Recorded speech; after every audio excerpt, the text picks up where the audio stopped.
And we're live. Welcome to Angie's Angles. Again, we're welcoming Pete O'Shea, my co-host with the most host. How you doing, Pete? How you doing, buddy? Good, brother. Good. Ready for a big show? Let's do it, man. Let's make it happen.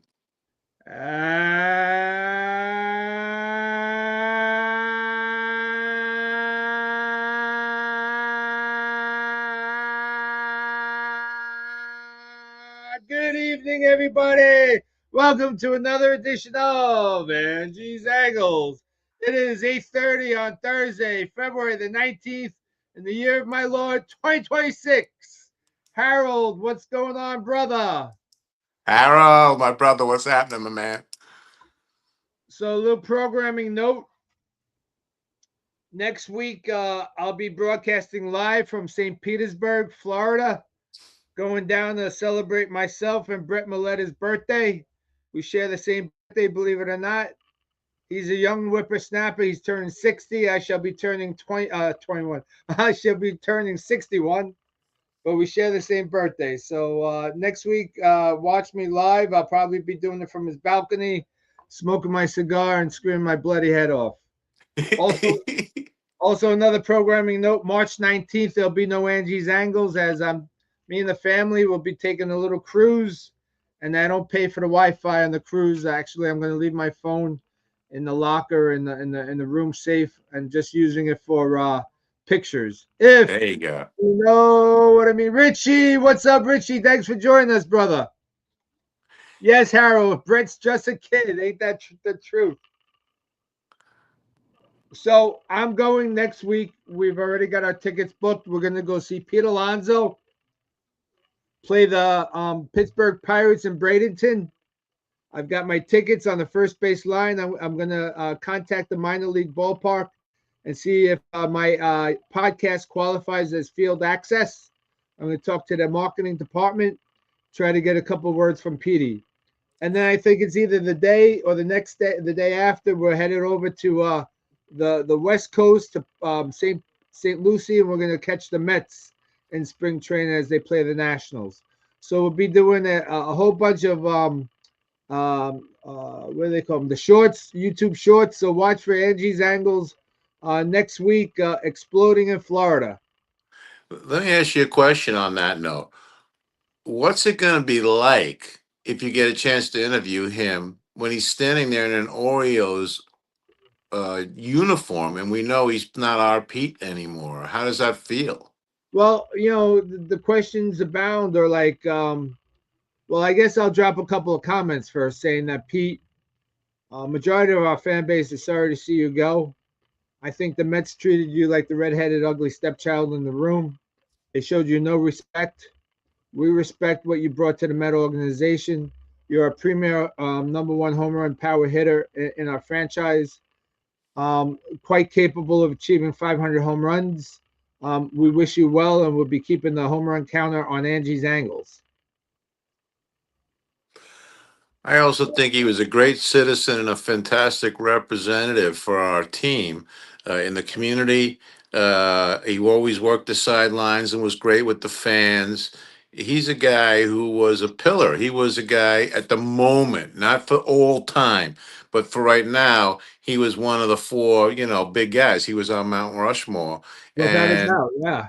and you just sent them packing because you wouldn't even meet. You were going to go one more year, no problem, but you wouldn't go a couple more on a really easy deal. The deal the Orioles gave him was should have been easy for us to swallow. As a big market 100%. team, that should not have hurt us. It wasn't like they got him for 50 million a year. It was a very reasonable 5 year deal. And Pete's certainly going to still be hitting home runs 5 years from now. They gave him the shaft there. It's hard for a genuine Met fan like you and I to really get our arms around that. And now I would have a hard time. I'm never tongue tied. I don't get scared around people. But right now, I would have a hard time trying to articulate what I would want to say to Pete Alonso because I feel terrible the way he was treated by Cohen and the Mets.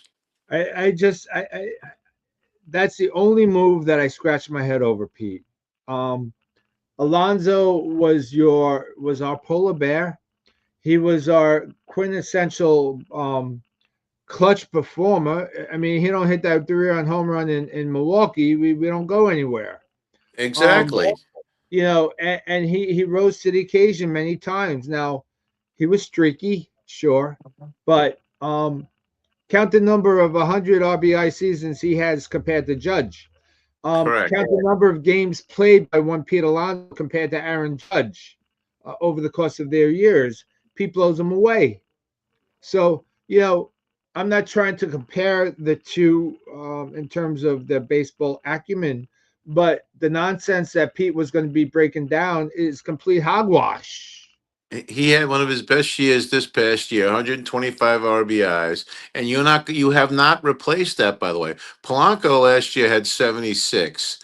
All right, Simeon had in the 50s, so that's 120 that you got back. You gave away 190 something between over 200 something Well, between so Nimmo Pete and had 126 and Nimmo had 95. yeah. So So you you know, gave out that, and you did not get back the return. All right, now with listen, yeah, I for one had no problem seeing. Hey, Harold Atkins, what's going on? Thanks for joining us. I hey had no Harold. problem with getting rid of Nimmo, McNeil, even Diaz. I Yeah, think that okay, fine. Kevin But Williams, yeah, yeah, but you yeah, can't replace what Pete does for the team on or off the field. And if this current team, which you did a good job of adding players to, if you had kept Pete with this lineup, come on, man, they're a World Series team right now. I put them at number one for sure. The current Vegas odds came out yesterday. We'll talk about this more in detail yesterday. Later. But the Mets are not one or two in that ranking. The Mets are tied for third with four other teams. it's. Let me tell you something. I have a long drive in, and now even longer because um, the HOV lane, courtesy to me being a hybrid driver, was taken away. So now I got to drive with the normal peeps. Um, I listen to MLB radio, and this hack named Steve Phillips Uh did a, oh. did a prediction. He's got Atlanta finishing first, the Phillies second, and the Mets a distant third. And anybody picking the Braves, and my apologies, Kevin Carden, but anybody picking the Atlanta Braves to finish first when 2 out of 5 of their starting pitchers on the 60-day DL is smoking some good weed, if you know what I mean, Pete. Yes, I do. I mean, Acuna's got to prove that he's healthy. Albies has to prove that he's not a 220 hitter. Austin Riley's got a lot to prove. He needs a bounce back season. Matt Olson hit 29 home runs last year. Okay, can he hit another 29 home runs as he ages? I mean, come on. And 2/5 of your starting rotation is on the 60-day. All I right. mean, Well, that's Steve Phillips. Now let's talk about what Vegas said. Vegas has the Yankees ahead of the Mets in the pool by a significant amount, by plus 500. They got the Dodgers in front, then the Yankees, then the Mets, and a bunch of other teams. Right now, according to Vegas, they see the Dodgers and the Yankees as heads and shoulders above every other team. Do you agree with that? I do. Harold Sanderson wants to say, I love our Kevin. We're great friends with Kevin Carden, but no way Atlanta finishes first. Harold, absolutely zero chance. Oh, Kevin Elliott's making a cameo. Braves are third at best. We agree, Kevin. Finally, Thank you, Kevin. we agree on something, Kevin. I mean, so I don't. So last week I shocked you and our audience by claiming the Mets are a 100 win team this year on Yeah. paper, as they stand today with the Freddie Peralta addition, with McLean a full season, with a depth in our rotation, with Kodai Senga, and I'm going to say it here on Angie's Angles, if healthy, big if he remains healthy, Kodai Senga is in the Cy Young race conversation. Oh my God, what a prediction.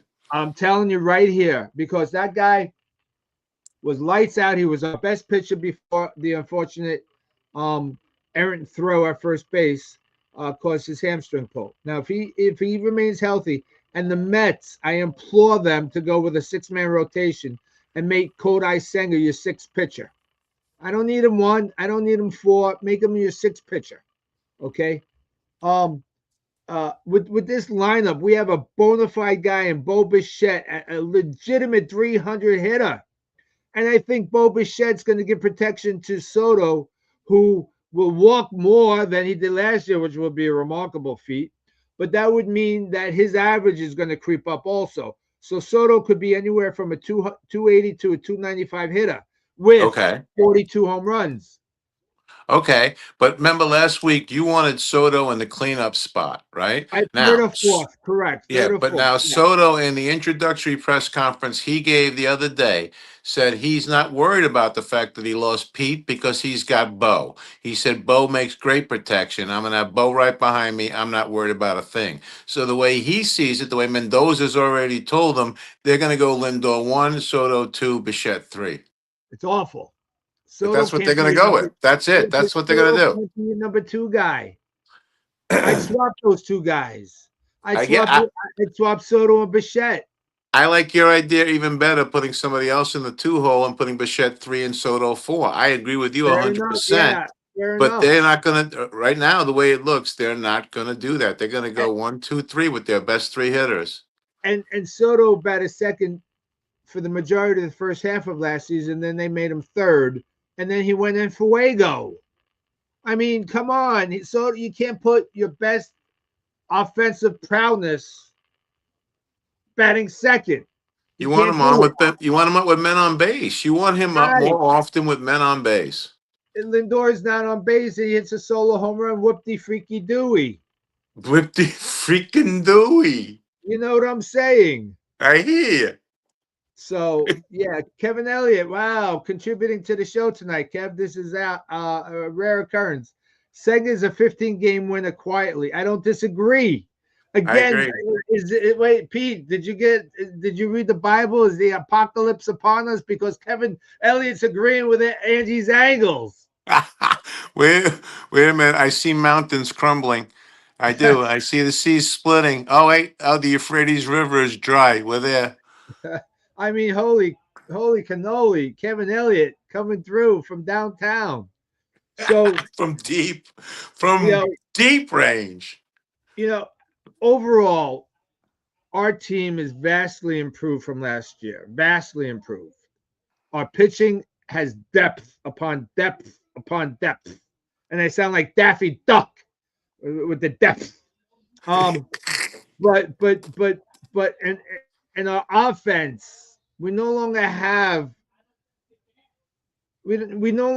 guys that we have to carry. Now, I'm really not gonna be upset with Nimmo's production. Now, let's be honest, 25.95 last year was tremendous. However, in limited play time, he had his role was the left fielder, and he has a noodle. I think he's doing to make an extra couple of shekels. He's doing Japanese noodle freaking commercials because that's what his arm is. I mean, that guy couldn't throw a ball through a wet paper bag. I mean, I just couldn't take it. I mean, and Angie's angles was proven to be correct. I claimed he wasn't a leadoff hitter. They pulled him from the leadoff hitter. I claimed he wasn't a center fielder. They pulled him from the center field position, but they paid him like one, Pete. They paid him $20 million a year on an 8-year deal. That was the mistake, is that they positioned him in a place where his contract just became an albatross way too fast, because he's not going to keep up 25.95. He's already in his 30s. He's got a lot of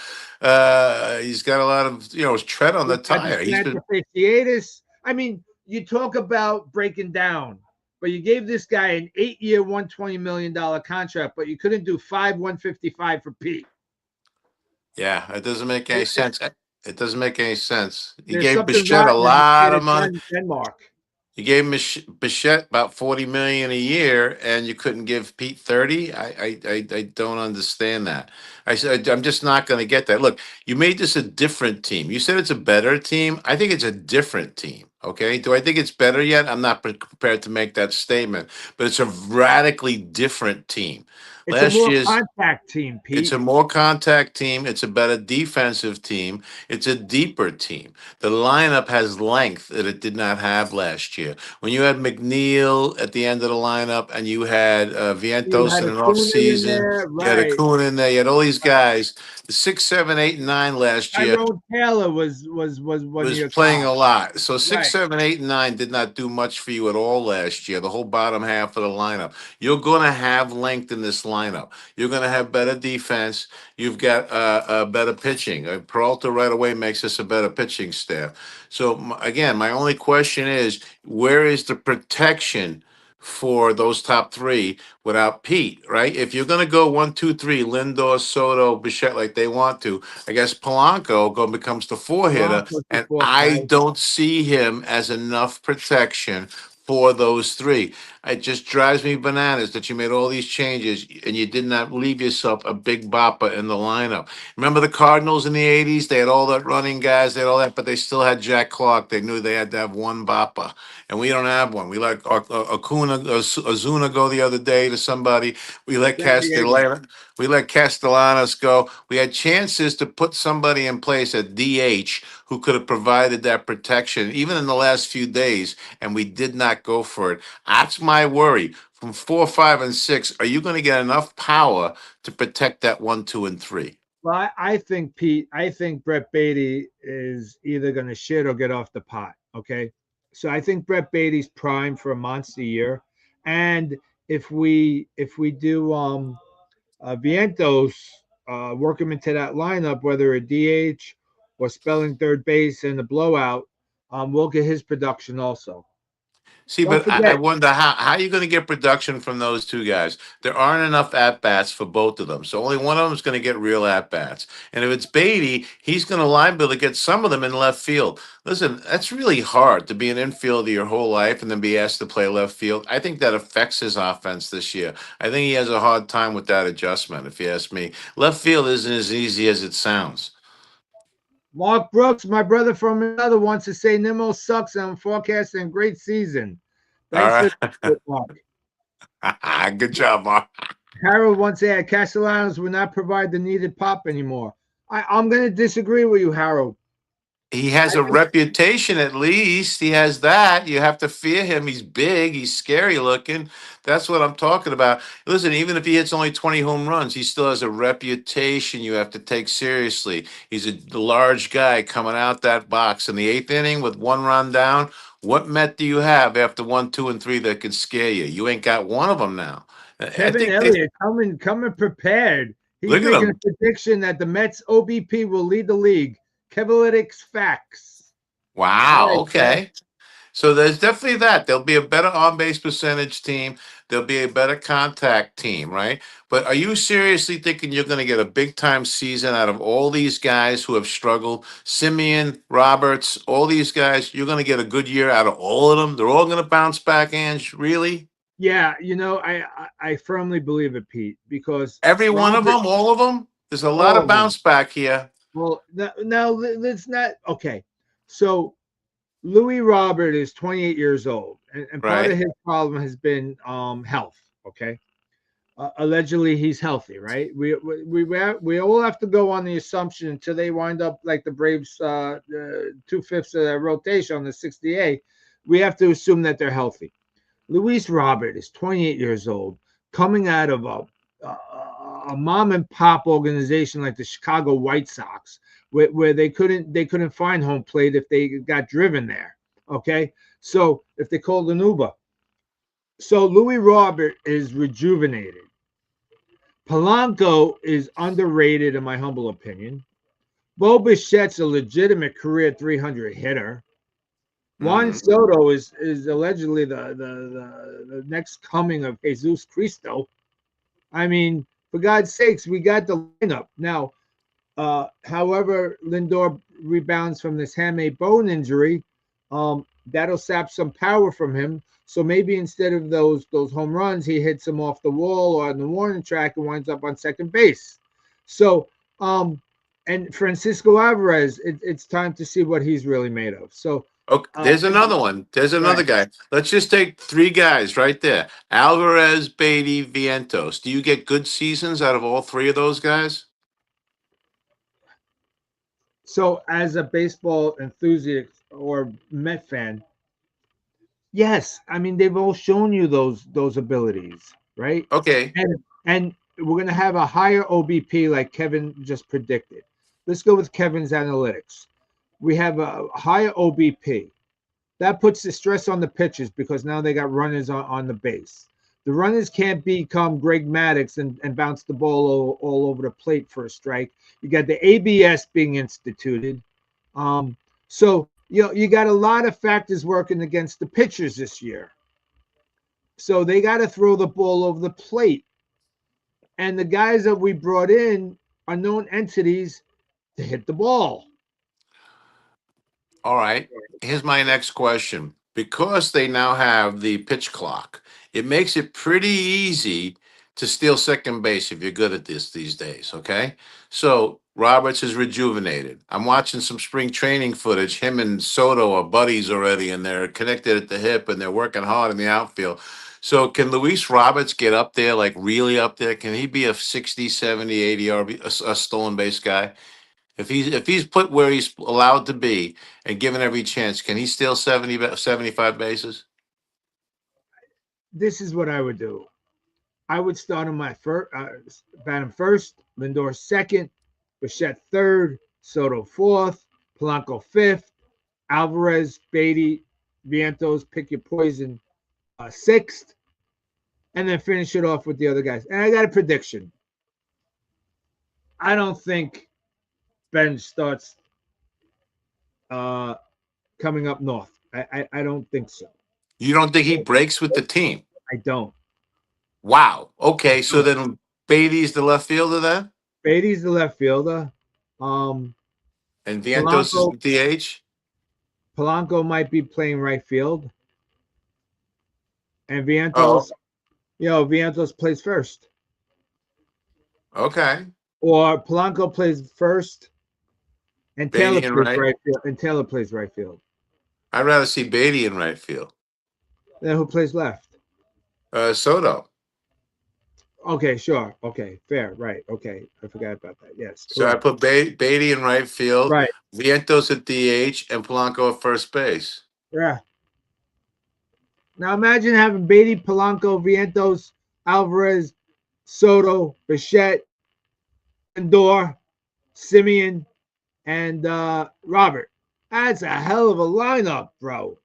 It's definitely a hell of a lineup, but you're asking for several guys to step up, and you're asking for a couple of guys to retread and go back to who they used to be, specifically Roberts and Simeon. If you get Simeon from 3 years ago, wow. If you get Roberts from 3 years ago, wow. But if you don't get Roberts and Simeon from 3 years ago, not so much wow on those two guys.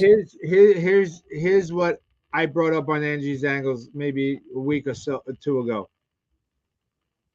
Currently on the Mets roster, other than Juan Soto, nobody's looked at as the superstar. They don't have to assume that position. They just have to be themselves. They don't have to carry the team. The team will carry itself. And that says a lot about the mental approach to the game, Pete. I agree, but you don't consider Lindor a superstar too? Yeah, sure I do, but Okay. I mean Lindor's going to do Lindor. I mean, it is what it is. My problem with Lindor is his fielding. I think he had 8 to 9 errors at shortstop. He could have certainly had 15 if it wasn't for one Peter Morgan Alonso, Pete. Okay, but isn't part of that the reason he had errors is that they had pretty much a revolving door at third base for a while too, and he's covering for guys that don't belong there. And now with Bichette, he won't have as much trouble. I watched every game last year, Pete. Lindor struggled to throw the ball to first base. Okay. Struggled on routine plays, on in the hole plays towards second base. It wasn't a matter of making quick throws to first. He made routine throws to first that were awful. If they asked you to go in and be a special instructor to help him with his throwing, would you have showed up all this time for Port St. Lucie? Would you have reported to Port St. Lucie? I would have been there in a second. In a second. I mean, it's the mental hiccup that you have to overcome. And again, Lindor's got a lot of pressure that he's this premier all-star defensive shortstop. Stop. He's average. He really is average. All right, well, let's go. Let's talk about average for a second with Lindor. If you really want me to see improvement in him, and especially now with the hamate bone, if you're not going to be able to hit 30 home runs this year, which is okay, I'd like to see him hit 295. I'd like to see him get on base more. If you're going to be a guy hitting one or two, and you'll endorse some more plate discipline and some more singles and doubles would do me just fine. Some more walks would also do me fine if I'm Francisco Lindor. And hence my lineup situation. Robert 1, Lindor 2, Bichette 3. Yeah. Lindor strikes out too much to be the leadoff hitter, and he doesn't work the count enough. He needs to be more of an up guy. Listen, he's batted third most of his career when he was in Cleveland. He's got to learn if he's going to be the one or two hitter. His job is to get on base for the other guys. Too often he tries to take matters in his own hands. I think he tries to do too much. I think you're right about the fact that this is Soto's team, and there's really only one true superstar here. Everybody else, including Lindor, including all the pitchers, should be taking the attitude of next guy up. Let me just do my part. There's 26 of us here, and if all 26 of us do our part, we can win. I mean, last year when we started slumping after the All-Star break, Pete tried to do way too much because he was the only really guy in that lineup other than Soto that was capable of doing that. This is true. And it wasn't our offense that failed in the second half last year. And that's what all my Met fans are not understanding, except for the few that read it like I do. Our pitching failed us because we were not set up to be successful in our pitching staff. Well, if you remember last year at the beginning of the year, you and I on this very broadcast said, hey, there's no way they're all going to stay 5-1. At the beginning of the year, all of our guys were 5-1, including Canning, everybody. And we said, this is not going to last. And sure enough, the pitching fell apart in the second half. Hi, John. I want to welcome you back to Angie's Angles. I appreciate you, brother. Hey, John. So, yeah. I mean, we had 3 guys from the minors getting us through the month of August. In a pennant race. Correct. With every game important. Right. Now, let's move off something really, really. I read something. There was a post on one of my baseball pages of Facebook that asked the question, is Mendoza a good manager? It was about 50-50. Okay. And I said, absolutely not. Mendoza alone, single-handedly lost us 12 games last year. 12 games. 12. And we missed making the playoffs by 1 game, Pete. 1 game. Wow. So picture that. I think Mendoza is on the hot seat. I think they should have cleaned house, Pete. I think you've got a brand new baseball team. This is not the New York Mets of yesteryear, not even last year. This is a brand new Met team. You needed a brand new manager to go with it. That's a great point because this team is more of a finesse team. This team is more of a hit and run team. This team is more of a situational hitting, situational pitching team. He's going to have to be able to manage the bullpen better than he's ever done before. He's going to have to manage a lineup better than he's ever done before, Mendoza. To this point, I have seen him struggle with getting guys going because he doesn't keep consistent lineups. And his bullpen work to me was very subpar all the last 2 years. Pulling guys in the beginning of the season 4 2/3 when they got into a little trouble instead of letting them work through it. And we were winning at the moment. So another third of an inning qualified as a win for these guys, which is a big mental and moral boost to that pitcher. It really is. It's also a mental boost to the bullpen. If they're in their slots and they're doing their jobs where they're supposed to do them, Instead of coming in the fourth inning, they're coming in the sixth or seventh. Everybody's in their spot. Everybody does their job. A bullpen can manage itself if you do it right. If everybody gets a job, that's the thing. I had a problem with Mendoza. He did not give his bullpen definitive roles. He did not tell them, this is who you are. This is who you are to us. Everybody kept moving around. I did not like that. If you're going to get a bullpen going, I need a seventh and eighth inning guy from the left side and a seventh and eighth inning guy from the right side, and so on and so on. You have a chance to set that up now. Can Mendoza manage that? So far, he's shown me he cannot. I want to welcome in Mets Junkies. They got a great podcast also. They do a lot of posts. So if you're a baseball Met fan, go onto Facebook and follow Mets Junkies. They're saying that Beltrán will be the manager next year. Mets Junkies, I have a problem with that. I have a problem with Beltrán even being in baseball after being the ringleader for the Houston Astros. Okay. He was supposed to have been our manager. He was our manager for a brief Andy Warhol 15 minutes of fame. I sneezed. I missed the whole thing. Right. And, I'm a purist when it comes to the game of baseball. And the fact that you cheated in baseball to win the World Series and he was the ringleader to devising this whole cheating process. Now, Kevin Analytics will probably debate me on this. That says cheating has been forever in baseball. Yes, if you're on second base and you're reading the signs, that's part of baseball. Cover the signs better. Do a better job protecting the signs you're giving to the pitch. Now we got the freaking the comm system that they have to beep to the freaking helmet of the pitcher. I mean, it's ridiculous.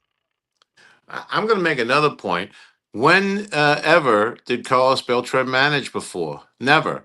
That's the problem we had with Mendoza also. If you're going to get rid of Mendoza because he can't manage a bullpen, then get me a real manager, someone who's actually done it before. I'm tired of these guys in New York. The Mickey Callaways, the Willie Right. Randolph. I was just going to say that. I'm sick of Mickey Callaways and all that. Right. New York is not a place where you practice how to become a manager. Aborigine proving grounds, for God's sakes. Right. It's not a place to prove yourself. It's a place to already be proven, especially this team. This team is going to need a real manager, someone who understands how to manage a six-man rotation, how to manage a deep bullpen, how to get playing time for all these guys, how to manage that, how to get a platoon system that actually works, okay? You can take two positions and give it to three guys and make it work, and each guy gets to play about 100 games. But you got to know how to manage that.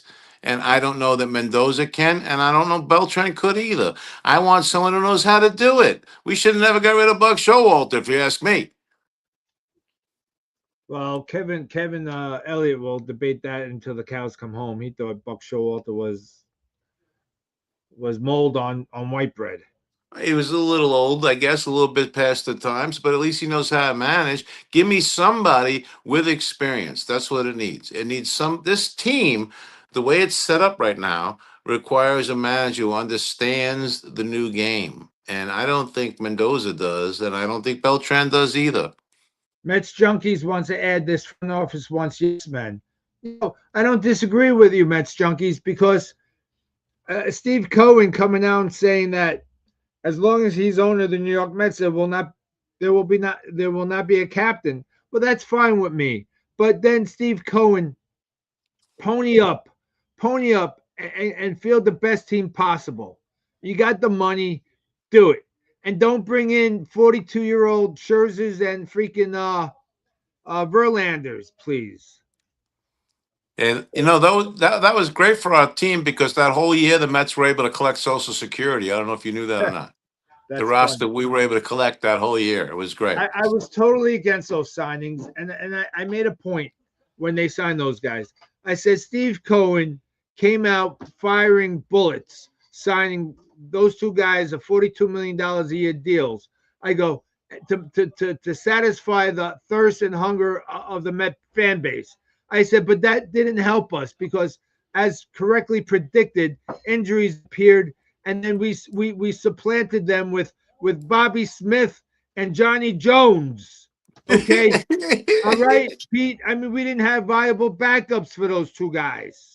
Very, very true. We did not have backups for those guys, and between the two of them, they were 87 years old. So we should have thought that through. All right, let me ask you this question now, Ange. We're beginning spring training games now. We got a month left till the regular season. Will the Mets make another move between now and opening day? Are they done, or are they going to do something else? Yeah, we covered that last week. I know, but between now and last week, other things have happened. Yeah, Okay. I don't think anybody, other than a trade for Duran up in Boston, and that would include a Vientos, a Beatty, and or both, and maybe a Christian Scott. But I don't think we're going to be able to do that. Okay. Yeah. Okay. All right. Now, another thing we covered last week, but I want to look at it more now because they're saying different things than what we heard last week. The Mets are saying that Jonathan Tong will be a big part of this team this year. He's not going to break north with the team, but do you still see him, Scott, these other guys?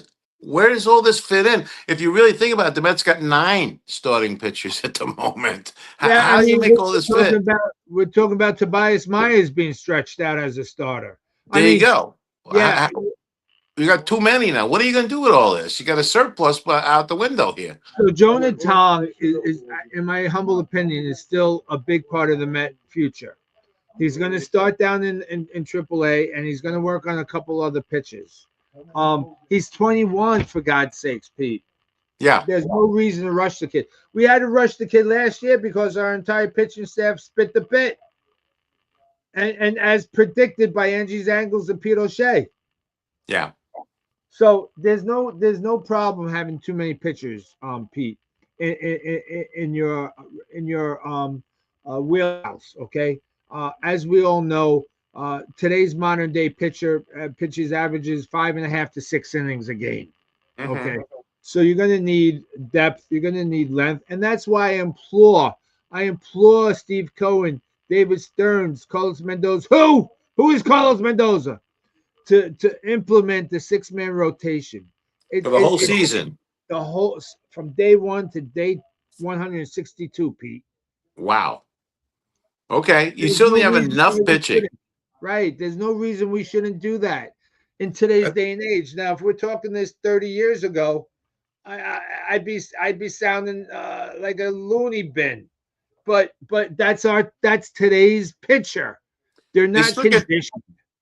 They still get 27 starts each at 6 guys. Okay, that's to me that's perfect. And then they're fresh for the playoffs.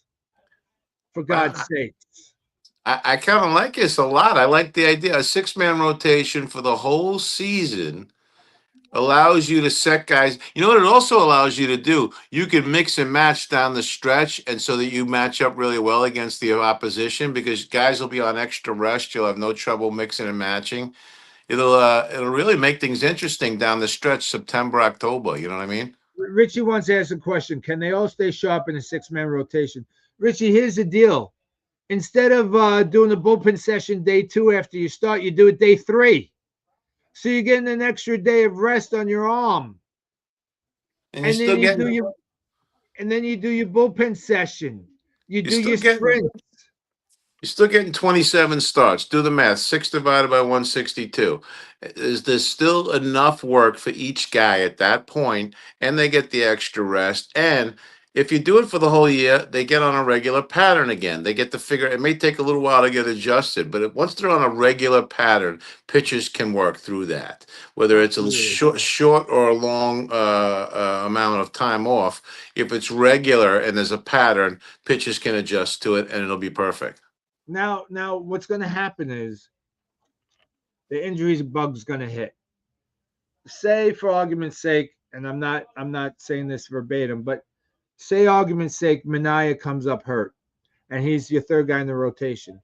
Everybody bumps up. Yeah. A spot, right? Okay. So now the guy that was the 7th pitcher now becomes your 6th pitcher. Okay. That's right. But everybody now.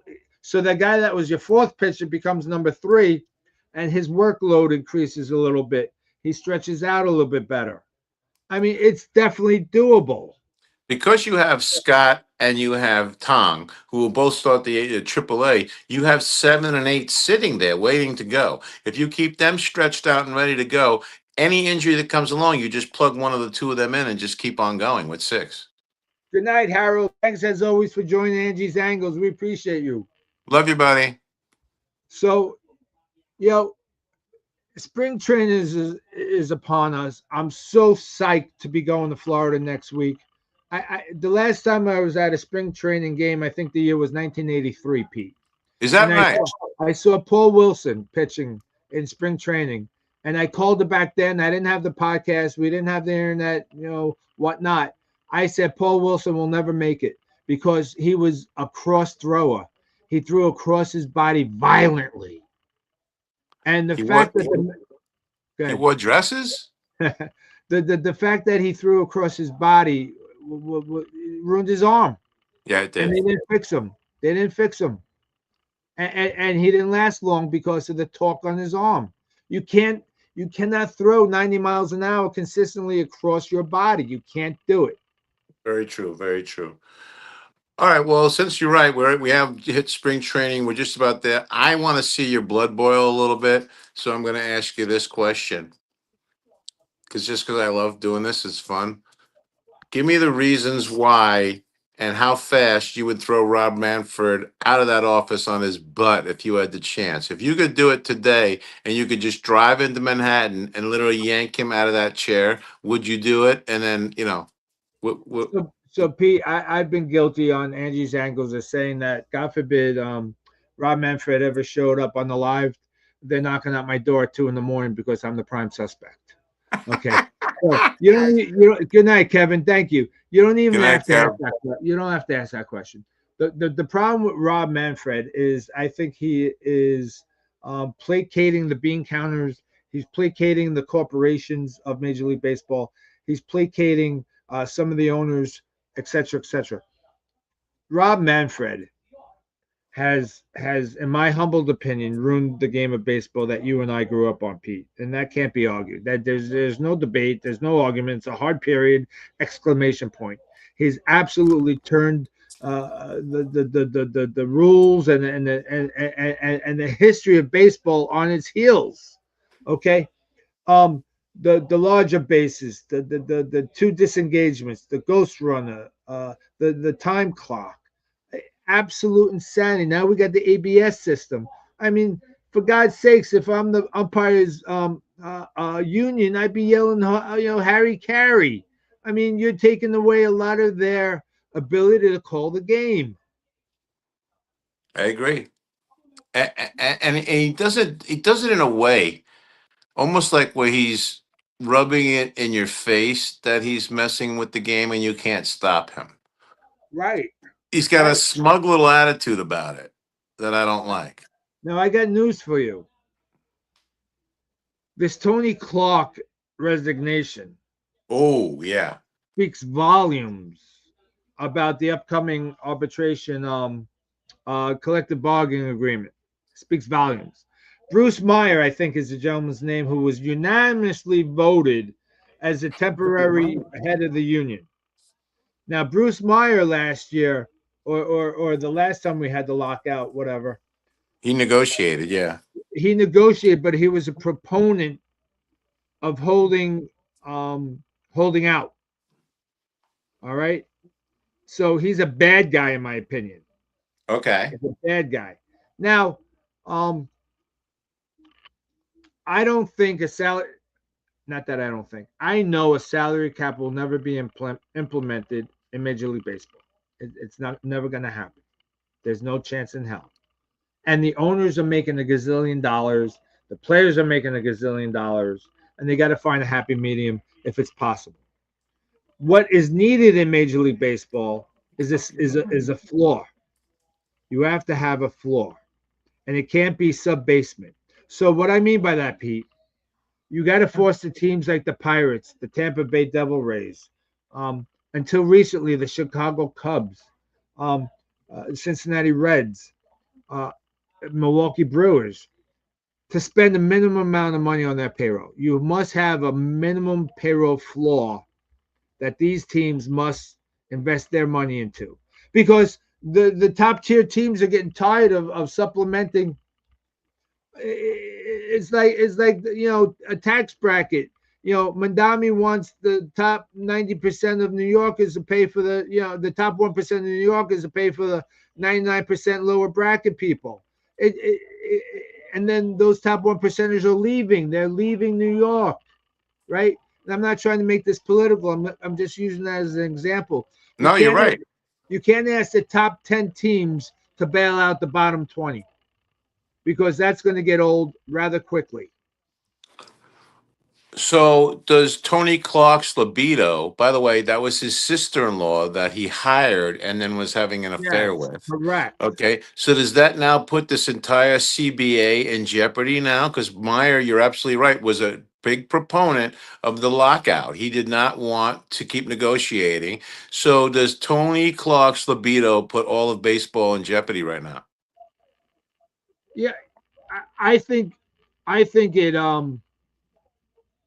from what I've read and what I've seen so far, it seems like there's not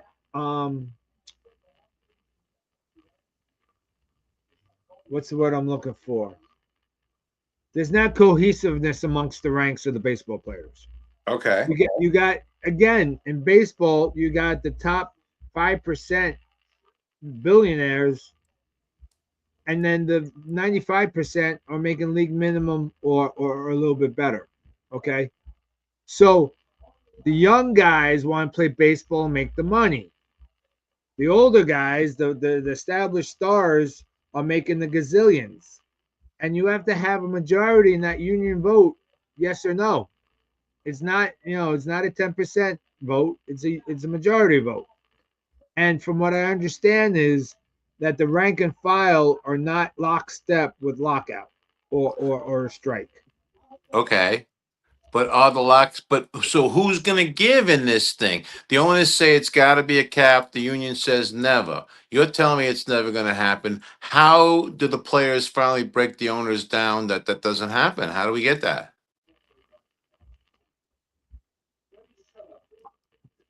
And I hate to use the Dodgers as an example, but the Dodgers are going to have a big voice. They're going to have Mm, a huge voice because they're on the hook for how much money over the years. And if yeah. they lose an entire year of revenue, okay, because nobody's going to go to the games, nobody's going to buy the merchandise because there's nothing to watch, there's nothing to root for. Okay, the Japan market is going to be completely ice cold because there are no games to watch. So the revenue streams are going to take a big hit, and yet they got to pay all these guys for the next couple 10 20 years because they've all been furloughed with the payments. So I don't think I don't see the owners, like I said, a floor has to be established, and I think that's the way to address this, Pete.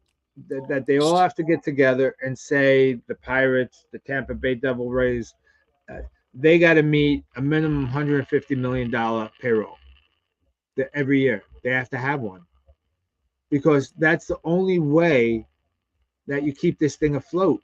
You can't let the Oakland A's year after year, and they're successful at it, but you can't allow them to run with 60, 70, 80, $90 million payroll. That's Now interesting. they've also gotten into the paying program. Severino, they paid. They just paid your guy, Soderstrom. They Mhm. paid another rookie out there in Oakland a long-term contract. So they're The committing. shortstop, yeah. Right. They're committing money to their players. I think they're getting ahead of that, right? I think they're saying, here we are, we're willing to contribute. We're paying our guys. So I think you're getting more and more owners on board with this whole philosophy of we better start ponying up. Now, the only thing that I scratch my head at, Pete, and you could comment on this, they talk about expansion. Mm. Now, how can you talk about expansion and limiting payroll with a salary cap when already you have watered down teams and players? You don't have enough quality ball players to fill out two more teams. You don't. You just You don't have. don't. You You don't have don't it. have it. You do not have it. You do not Right, have two more teams. You do not have it. As it is, you should contract two teams right now. right. And Um, so we do not have enough of two more. Mets junkies once add that the bad teams make it seem like it's the top team's fault. Right? It's not. I mean, and Richie once said, "Don't forget the A's are moving to Las Vegas," and that's an excellent point, Richie, because Las Vegas has a lot of money in the game, Pete. Exactly. I Not mean, not only, yeah, no, not only for the team coming to Las Vegas, but for the money line. Yeah, of for the course. gambling. Right. And they're not going to allow baseball to take a hiatus because they lose a gazillion dollars in Well, if non. you notice, several players have jumped out and made comments last couple of days. Chris Bassett made a comment. Manny Machado made a comment. Hey, we all spend liberally here in this sport. We do it better than the other sports. We have better parity than the other Right, sports that right, have a cap team. The cap do. Let's just leave well enough alone. right. The way it is right now, it kind of has to be that way. There's no way you're going to get the play. The Major League Baseball's player union is the strongest union maybe on the planet, Better than the Teamsters for sure. And we had that offline conversation. and they have So more money put aside. They have more lawyers. They have the law firm of Dewey, Scrum and Howe works directly for them, and the players can hang out, and the big money guys can give money to the kids to keep everybody happy. They have money put aside for everybody. The owners know this. In the end, the owners will have to cave. now don't forget. I think it was back. I don't know if it was the last lockout or the one before that. That the federal government got involved and said, we're going to repeal the Sherman Trust Act Right. because Major League Baseball is exempt from that. That's right. Okay. And if the federal government puts the Sherman Trust Act on Major League Baseball, that's a whole different ballgame, Pete. Everybody becomes a free agent automatically, immediately. I mean, it's absolutely incredible. It's absolutely incredible. So there's a lot of pieces that fit into this ginormous puzzle. And I honestly, because optically, and that's how I view life recently. Optically, Pete, Major League Baseball goes into a lockout again. You're losing another third of your fan base. And can they afford that? And right now, the NBA is at its highest peaked viewership that they've had in years. Prime is now doing NBA and doing a great job at it, by the way. I was just watching the Knick game before I came on here with you. The NFL is over 11 billion a year now, taking the lead as far as which or makes the most. So baseball's got no position to be slacking off right now while the other sports are picking up momentum. You And do you not want to made take a that. really good point about the streaming services. So we got to deal with Apple TV. We got to deal with Prime TV, right? Yep. Okay. Yep. So we got contracts with them. We That's have to right. give them product. Now, does that negate the contract? Does that void the contract if you don't give them product to sell and to show on their streaming services? I mean, there's a lot of money tied up in those streaming services. There's a lot of money tied up in this whole thing. It's not a funny thing at all. It's something to really be frightened about that Cohen's building a casino right next to the stadium. You're talking about gambling having an influence, these prop bets and all this involved now. Gambling is pretty much in charge of sports now. Sadly, you're right about that, Pete. Yeah. So, This has been a fantastic show, Pete, and I appreciate your input 1,000%. sure, buddy. I think you still got time for prayers. Yeah, we do actually. So we're gonna go right into it. All right, this week's prayer circles is as follows. Harold, we're praying for Dawn Squared, Doug and Allison. Their surgery went well, Carol and Bob. Scott Tobias, we're praying for your wife and your mom and your son Anthony. Terry Sanchez, we're praying for your mother-in-law's legs, your mom's legs rather, and your mother-in-law's move down to Florida. Antoinette Brooks, we're praying for your brother Mike in search of a kidney. Linda Stein, great things on the horizon for Miss Linda Stein. We're praying for you, your dad, and yourself, young lady. Kevin Elliott, not only your mental issues, my friend, and that's a joke, but your health challenges as well.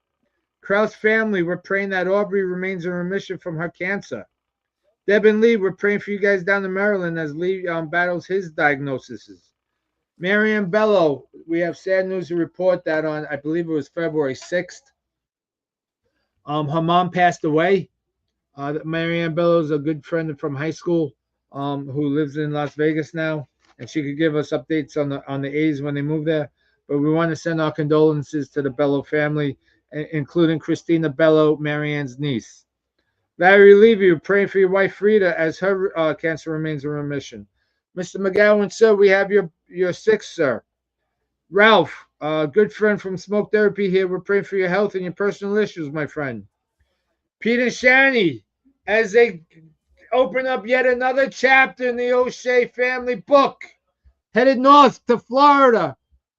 Pete O'Shea taking over Prime Time Drive Time Radio.